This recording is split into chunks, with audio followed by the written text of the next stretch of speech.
A Motiva, a antiga CCR, informou um salto no lucro líquido do segundo trimestre, num desempenho beneficiado aí pela repactuação do contrato da BR-163, lá no Mato Grosso do Sul.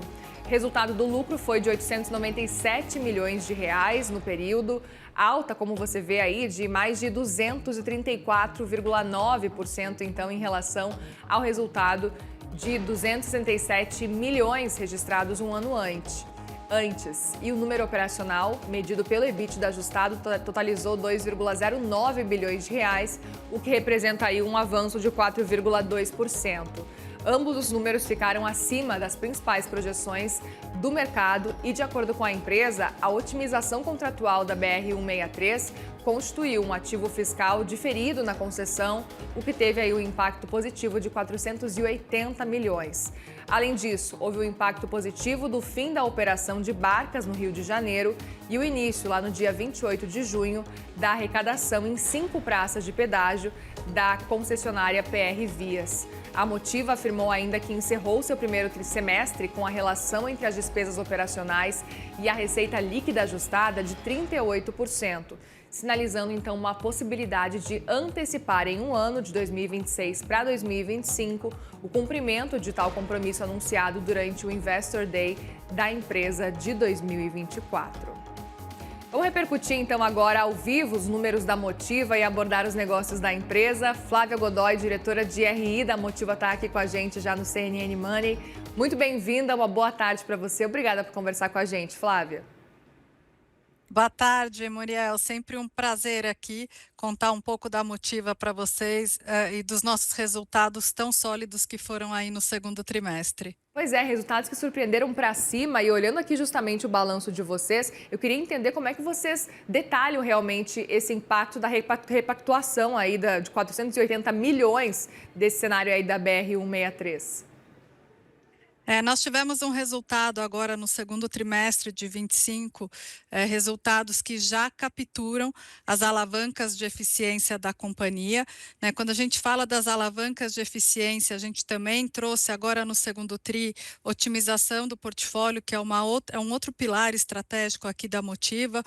Como você colocou, né, tivemos a saída da Barcas do nosso portfólio e recentemente a companhia, a Motiva, ela foi pioneira na solução consensual da otimização do contrato da MS Via. Saímos de um contrato que era um contrato detrator para a companhia, que queimava ali em torno de 200 milhões de EBITDA ano, e após um processo competitivo, uma solução consensual, agora a gente tem uma nova proposta com uma outra viabilidade financeira e com perspectivas financeiras bastante positivas. Outro destaque aqui do segundo trimestre, só para colocá-lo aqui também, que foi um avanço importante, quando a gente pega a execução dos investimentos da Motiva, tivemos um avanço de 31% quando a gente compara com o primeiro trimestre. Executamos 1,8 bilhão de investimentos nos ativos do portfólio que compõe a Motiva. Estou falando aqui de expansões, né, e reformas em estações, linhas 8 e 9, expansões ali de duplicações em Rio SP, Via Oeste, também começamos os investimentos na Sorocabana e PR Vias, que são concessões novas que entraram aqui para o portfólio da Motiva. Eu até aproveito, Flávia, para te perguntar também, dentro dos segmentos de atuações de vocês, que é rodovias, trilhos, aeroportos, quais esses segmentos apresentaram um melhor desempenho, até em termos de receita, de margem?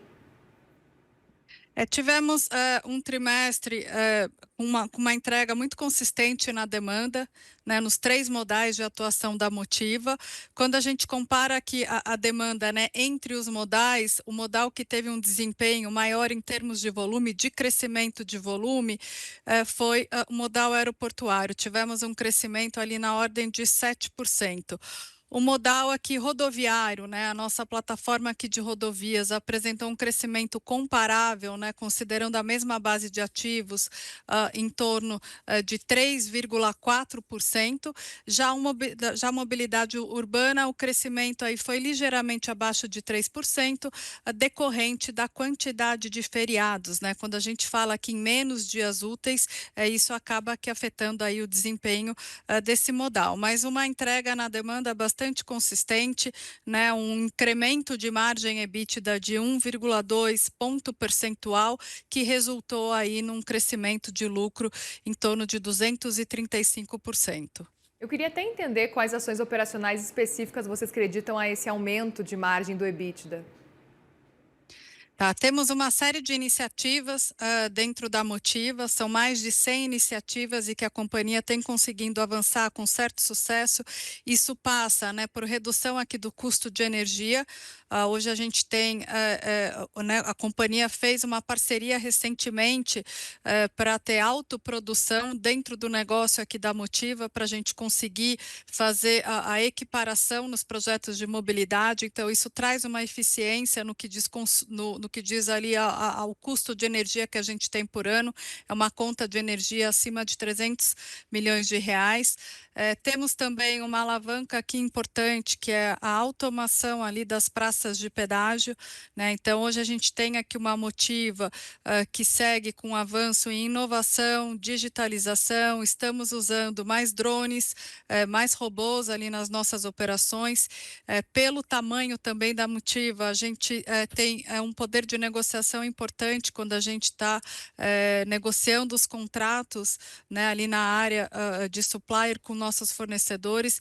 Tudo isso faz parte de uma revisão estratégica importante que a Motiva passou recentemente. São alavancas que a gente tem conseguido avançar com bastante sucesso. O resultado dessa eficiência, dessa alavanca, a gente já conseguiu observar aqui no segundo trimestre que o nosso ratio OPEX caixa sobre receita líquida do semestre foi em 38%. Lembrando que a ambição da companhia era atingir 38% no final de 2026 e estamos sim com uma ambição, né? Assim, queremos sim antecipar essa entrega para o mercado agora no final de 2025. Né? Então, o resultado do semestre já tem uma boa indicação para essa entrega da nossa eficiência. Agora, Flávia, também queria entender um pouco mais sobre a movimentação de usuários, porque eu estou olhando aqui pelo o balanço que vocês divulgaram, que rodovia registrou um aumento de 3,4% dessa movimentação de usuários, e aí 3,4% de veículos, aeroportos mais 10% de passageiros, trilhos 0,5%. Queria entender como é que esses números estão se comparando às projeções internas, se isso acabou também excedendo as expectativas de vocês. A demanda está bastante aderente ao nosso plano de negócio. Quando a gente olha o trimestre, principalmente aqui falando do modal rodoviário, tá, que é 65% do EBITDA da companhia, nós tivemos uma desaceleração no mês de junho, principalmente no veículo comercial, que representa aí 55% do veículo total, decorrente de escoamento de agronegócio. Tá? Essa figura, né, esse dado que foi apurado no mês de junho, ele já não se repete para o mês de julho. Tá? Julho a gente já está trabalhando aqui com uma tendência, né, de dados mais positivos. A companhia segue com um prognóstico aqui bastante positivo de escoamento de grãos que acaba aqui passando aí por uma parte do portfólio da Motiva, tá? Então, assim, uma demanda aderente com boas perspectivas aí até o encerramento do ano, principalmente aí nesse aspecto do agronegócio do escoamento de grãos. Eu queria até continuar falando sobre a repactuação ali da BR-163 para entender se vocês têm alguns planos de repactuar talvez novas rodovias, outros contratos, expandir também essas concessões diante desse cenário, até dentro do portfólio de vocês. No tema repactuação ou otimização contratual, de fato o ativo que a Motiva estava trabalhando era apenas a MS Via. Quando você pega, né, o tema de perspectiva, a gente tem um pipeline bastante robusto, são mais de 200 bilhões em novas oportunidades que a companhia aguarda aí num horizonte de 2 a 3 anos, e a companhia segue muito bem posicionada para participar dos novos leilões, tá? Então, consideramos sim em avaliar essas novas concessões. A gente deve ter uma segunda metade do ano movimentada, né, em novas licitações, novos projetos, e a Motiva segue com bastante seletividade para qualquer tomada aí de decisão de alocação de capital. Perfeito. E aí, olhando para esse cenário, eu queria entender qual que é a projeção de vocês, olhando daqui para frente também, qual que é a repercussão diante de um resultado positivo que vocês estão avaliando agora neste trimestre, agora já pensando num terceiro trimestre. O ano de 2025 é um ano transformacional para a Motiva, tá? Tivemos aí otimizações importantes, né? Otimizações de ativos importantes aqui no nosso portfólio. Seguimos na evolução com a nossa estratégia, com os 6 pilares estratégicos aqui de atuação da Motiva. Então, é um ano que, de fato, a gente vai conseguir mostrar um pouco mais dessas entregas para o mercado. Já temos aqui um Capital Markets Day marcado aqui para o dia 25 de setembro, onde a Motiva vai ter a oportunidade de explorar melhor essas alavancas estratégicas. Então, seguimos aí com uma perspectiva muito positiva para o encerramento do ano, tá? Uma demanda bastante consistente, sólida, que é o que a gente vem entregando. A gestão do portfólio, né, com foco em eficiência, que a gente também vem avançando, e com ainda uma agenda bastante repleta aí de novas oportunidades de novos negócios. E eu até aproveito para te perguntar, porque a gente está acompanhando um cenário de uma taxa de juros que está alta, está em 15%, para tentar perseguir a meta da inflação, está bem distante dessa meta, aí, em torno de 3%. A gente está para além dos 5%. Eu queria até saber, diante desse cenário, como é que vocês estão se preocupando com esse cenário de custos de financiamento, como é que isso pode impactar, inclusive, a estrutura da dívida e CAPEX da Motiva? A Motiva, né, olhando hoje para a situação de balanço, é um balanço muito robusto, bastante confortável, até no aspecto da alavancagem, e tem um crédito muito bom, muito reconhecido pelo mercado, tá? Quando você pega aqui, né, o rating da Motiva pelas principais agências de rating, a gente está falando aqui de um AAA. Então, quando a gente avalia aqui uma condição de crédito da Motiva, até aqui no aspecto de novas captações, a gente tem conseguido boas condições no mercado, tá? Um exemplo que eu vou te passar aqui, essa semana concluímos um liability management na Autoban, uma concessionária aqui do portfólio da Motiva, um projeto aqui bastante performado, onde tivemos a oportunidade, né, de trocar uma dívida que a companhia pagava em torno ali de CDI mais 2,14 para CDI menos 0,17. Tá? Então, esse liability management reforça a posição de crédito aqui da Motiva. É claro que a gente está passando por um momento de taxas de juros aqui bastante elevada, temos uma perspectiva, né, que no futuro a gente possa conviver aí com ciclos de taxas de juros menores, e estamos nos saindo muito bem com toda essa situação, né? Eu acho que a resiliência do portfólio da Motiva é o que a gente vem registrando, né, de trimestre a trimestre, mesmo com um cenário macro aí um pouco mais desafiador.